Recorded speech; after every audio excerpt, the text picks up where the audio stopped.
अस्सलाम वालेकुम। आज हम बच्चे पढ़ेंगे एयर पोल्यूटेंट।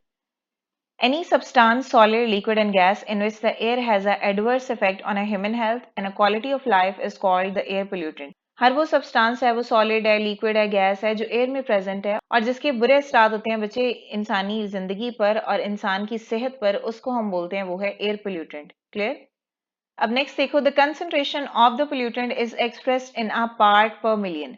अब जो कंसंट्रेशन है पोल्यूटेंट की उसको किससे एक्सप्रेस किया जाता है, किससे शो किया जाता है, पार्ट्स पर मिलियन में। जैसे फॉर एग्जांपल बच्चे हम फिजिक्स में पढ़ते हैं, अगर लेंथ है तो लेंथ को हम रिप्रेजेंट किससे करेंगे, एल से। लेंथ का यूनिट क्या होगा, मीटर।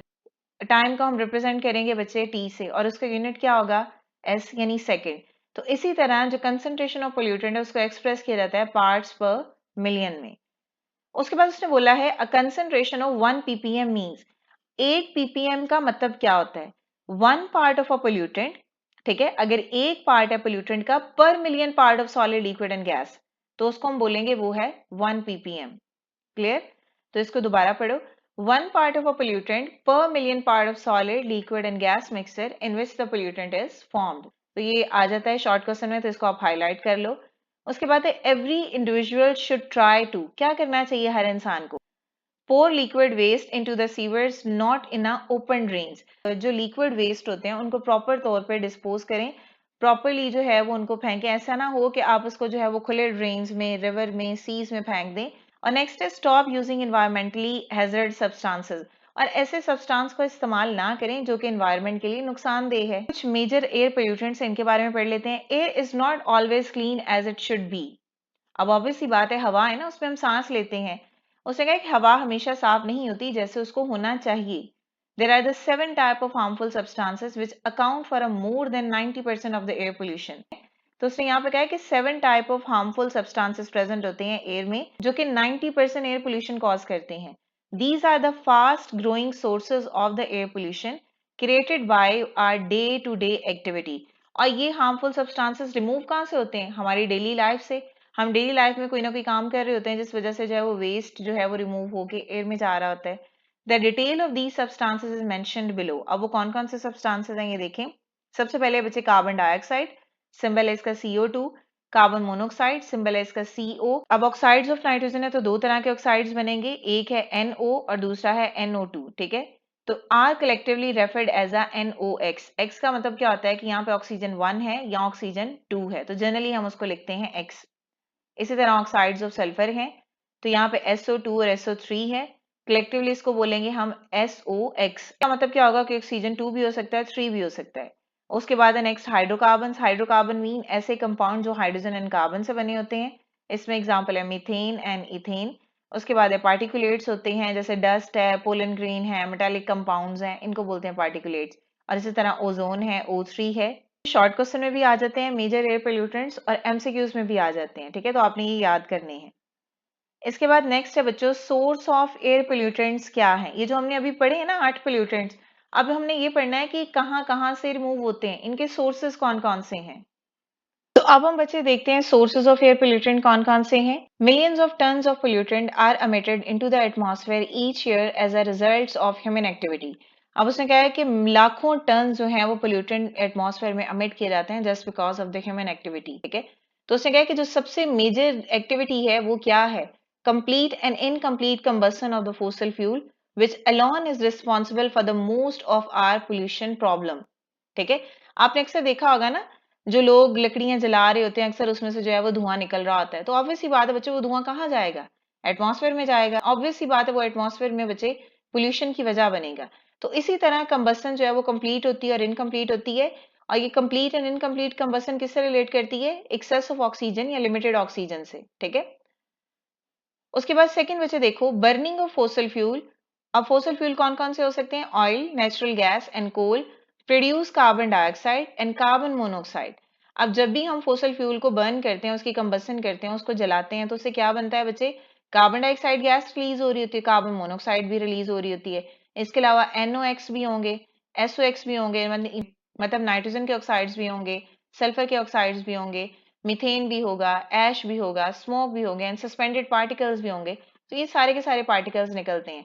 अब इन पार्टिकल्स को ऑब्वियस सी बात है कहाँ भेजा जाता है, ये सारे के सारे पार्टिकल्स एयर में जाते हैं और ये एयर पोल्यूशन की वजह बनते हैं।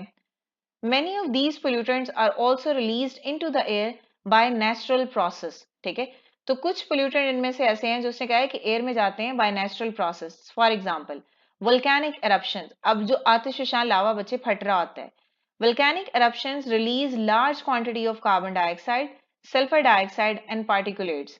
अब जब वोल्केनिक एरप्शंस होती हैं तो उससे बहुत ज्यादा क्वांटिटी में carbon dioxide, sulphur dioxide and particulates बनते हैं और ये एक नेचुरल प्रोसेस है. Methane is released in air by the decomposition of vegetation. जब बच्चे vegetation की decomposition होती है, मीन जब vegetables वगैरह सब्जियां वगैरह गल सड़ जाती हैं तो उसमें से एक स्मेल सी आ रही होती है. वो जो स्मेल है वो क्या है? वो मीथेन है. तो वो मीथेन गैस कहाँ जाएगी? ऑब्वियस सी बात है, एयर में जाएगी. Methane is released in the air by the decomposition of the vegetation. It is also present in the waste gas produced during the digestion in animals. उसके बाद है rapid growth of population, urbanization, industrialization and transportation are the main factor which are responsible for the environmental pollution. देखो rapid growth of population, ज़्यादा से ज़्यादा जो है population increase करती जा रही है. Urbanization, लोग जो है वो cities में रह रहे हैं, फिर जितने ज़्यादा लोग होंगे उतनी vehicles होंगी, उतनी गाड़ियाँ होंगी. इंडस्ट्रियलाइजेशन, लोग बढ़ रहे हैं, इंडस्ट्रीज बढ़ रही हैं. एंड द ट्रांसपोर्टेशन, बच्चे पॉपुलेशन के इंक्रीज करने से, सिटी एरिया में लोगों के ज्यादा रहने से, इंडस्ट्री के बढ़ जाने से, व्हीकल्स के ज्यादा होने से जो भी केमिकल्स, जो भी वेस्ट बच्चे रिमूव हो रहा होता है वो कहाँ जाता है? एनवायरमेंट में जाता है. और इस तरह जो है वो एनवायरमेंट जो है वो पोल्यूट होता जा रहा है. These pollutants are affecting the environment very badly. और ये जो पोल्यूटेंट है बहुत बुरे तरीके से एनवायरमेंट को इफेक्ट कर रहे हैं. Another pollutant, ozone is formed. अब उसने कहा है कि एक और pollutant है ओजोन. पहले तो वो बनती कैसे है? Another pollutant, ozone is formed when heat and sunlight cause the chemical reaction. जब heat और sunlight से chemical reaction होंगे किनके दरमियान? Between the oxides of NOx and the volatile organic compounds. Volatile organic compounds क्या होते हैं? वो organic compound बच्चे जो volatile हो जाते हैं, जो evaporate हो जाते हैं. ऐसे compound जिनमें हाइड्रोजन एंड कार्बन होता है, जैसे अभी हमने CH4 पढ़ा, वो भी एक कंपाउंड है ना हाइड्रोकार्बन का.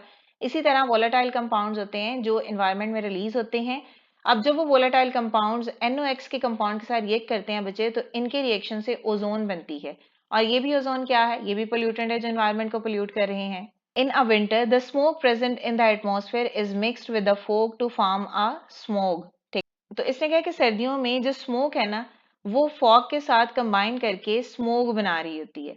So many cities of Pakistan are completely covered with the blanket of smoke. और सर्दियों में ऐसा होता है कि बहुत से पाकिस्तान की सिटीज ऐसी हैं जो बिल्कुल जो है वो एक स्मोक का गिलाफ सा बन जाती हैं, मतलब स्मोक में ही कवर हो जाती हैं. Its suspension is caused by the combination of the factors include industrial pollution, vehicle emission and crop burning.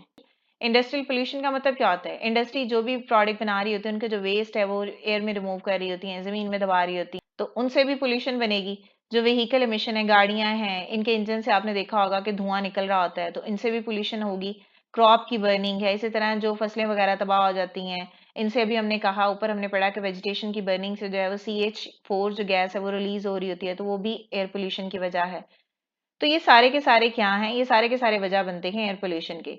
These factors are responsible for the accumulation of the nitrogen oxide, sulfur dioxide, particulates matter and volatile organic compounds in the air. ठीक है, आपको clear हो गया होगा बच्चे. अगर still आपको कोई भी क्वेश्चन है तो आप कमेंट कर सकते हैं. नेक्स्ट वीडियो तक के लिए अल्लाह हाफिज.